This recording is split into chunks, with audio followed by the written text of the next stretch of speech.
ખબર ગુજરાતમાં પાટણથી સમાચાર મળી આવે છે। આણંદ જિલ્લાના ખંભાત ખાતે આજે રાજ્યના મુખ્યમંત્રી ભૂપેન્દ્રભાઈ પટેલના વરદ હસ્તે મીઠા પાણીની યોજનાનું ખાતમુહૂર્ત તથા વિવિધ વિકાસ કામોનું લોકાર્પણ કરવામાં આવ્યું હતું। ખંભાતના ચકડોળ ગ્રાઉન્ડ ખાતે યોજાયેલા જાહેર કાર્યક્રમમાં ઉમરેઠ, બોરસદ અને આણંદ પંથકમાં કુલ ₹3,40,41,40 ના વિકાસ કાર્યોનું ખાતમુહૂર્ત અને લોકાર્પણ કરવામાં આવ્યું હતું।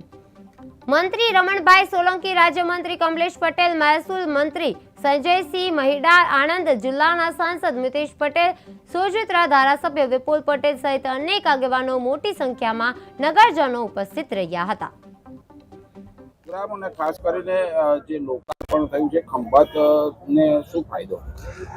આજ રોજ ગુજરાતના મૃદુ અને મક્કમ આદરણીય મુખ્યમંત્રી સાહેબ શ્રી ભૂપેન્દ્રભાઈ પટેલના વરદ હસ્તે આણંદ જિલ્લાના 234 કરોડના વિકાસ કાર્યોના કામોના ખાતમુહૂર્ત અને લોકાર્પણનો કાર્યક્રમ યોજાયો અને એમાં જે ખંભાત ખાતે કાર્યક્રમ આજે યોજવામાં આવ્યો એમાં 182 કરોડ જેટલા વિકાસના કાર્યો મારા વિધાનસભા વિસ્તારમાં રોડ, રસ્તા, પાણી અને ગટરના કામોનું ખાતમુહૂર્ત અને લોકાર્પણ સીએમ સાહેબના હાથે જ્યારે કરવામાં આવ્યું છે ત્યારે ખંભાત શહેરની વર્ષો જૂની અમારી માગણી હતી મીઠા પાણીની યોજનાની, એ સીએમ સાહેબના હાથે આજે એમનું ખાતમુહૂર્ત કરવામાં આવ્યું છે।